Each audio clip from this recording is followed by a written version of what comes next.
So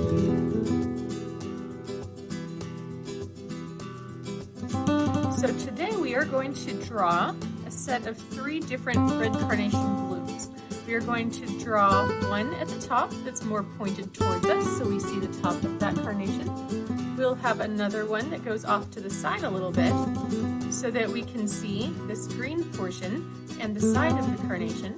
And then I think we'll do one more over here that has sort of a bud with, I think I'd like to have a little bit of red peeking out just to make it a little prettier. So let's get started. Very easy. I'm going to start with my Sharpie. You can use a pencil or a pen or whatever you have at hand. I also am going to color with markers, so make sure you have a piece of paper with something under it so you don't get anything on the table. You have your markers, colors, or crayons, pencils, whatever you have around the house that you can color with, and your main writing utensil. So let's start. Today we're going to do 3 stems. Your first one is going to be pretty close towards the bottom. We want to leave a room up here for a big enough bloom, so I'm just going to make it go up to about here or so. We're going to do sort of a side curved shape. Do another one just next to it, and that's your first stem. When I make my flower, I'm going to sort of make it with a point at the end. That's going to be one of our green leaves, so you can go ahead and point that. I want to make a U shape, and then my leaf is going to come off of here, and I'm just going to do sort of a simple leaf. I like to do that's sort of an upside down U. So if I do that, my bulb here is going to come up, and I am going to do a crossover. So what's going to happen is I'm going to come up, cross over, and then have those 2 meet there at the end. And when I color that in, that'll be a solid leaf. Next one is going to go a little bit more up straight. So we're going to make this come up here like this. It's just a slight curve. And then make that come back down here. So let's go ahead and make this one a little bit taller. It's going to come out from right about here. So our stem here, do the same thing.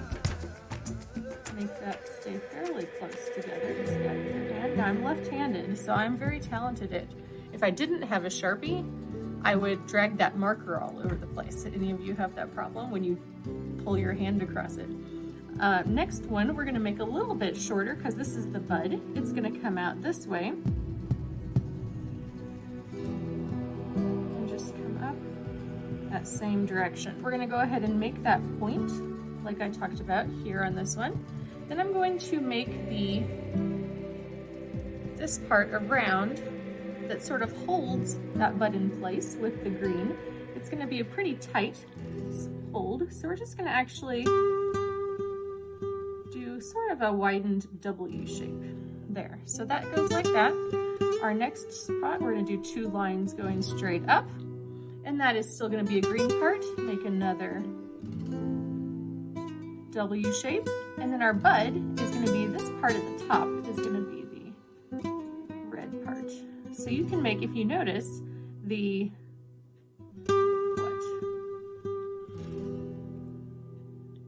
carnation, the petals are a little more jagged than, say, like a rose petal, and that is a sign on the carnation. A lot of people in Spain compare that to the dress of a flamenco dancer.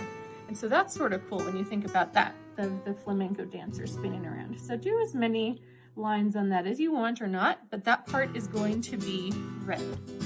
Now let's move on. So that's the bud. We can also, do you know what? There are some little leaves here. I think I'm going to go ahead and add in. Flower next. Let's make our V. Again, we're going to make a little place for that to sit. This one is going to go up a little farther. And we have, that's the green part. We're going to show next, we'll make some lines to do the sides of those green leaves as well. So we're just going to make 2 lines going up on that. Next, we're going to start the petals, which are, like I said, the flamenco dancers. So we'll go ahead and make that W again, so we have a place for those petals to sit.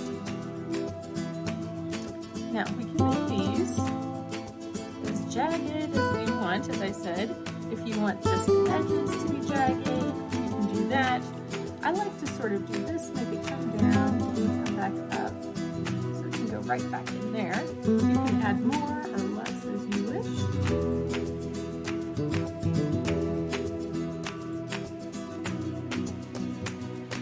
Now, let's go ahead and do this. We've gotten this part down already. We can go ahead and do our, it's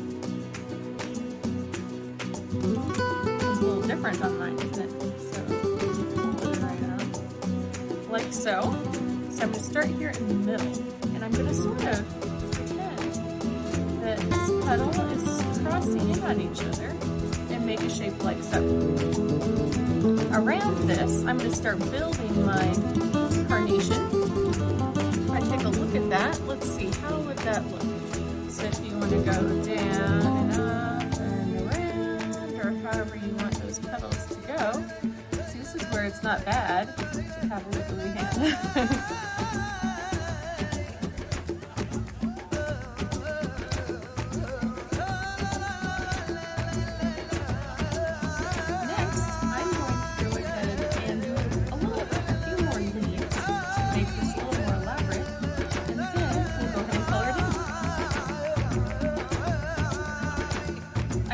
Some colors. I like to use these Bianyo markers, and I'm going to use just a few colors of red and green. So I picked out this G515, and I think I'm going to use a combination with some shading of these 3 red colors. So let's go.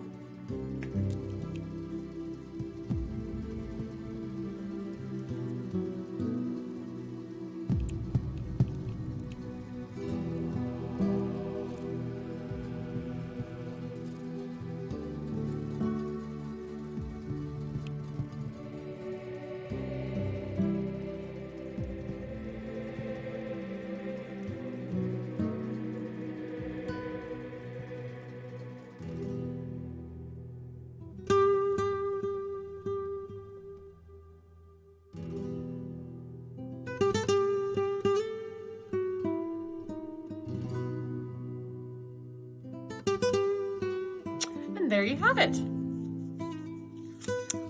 Carnations.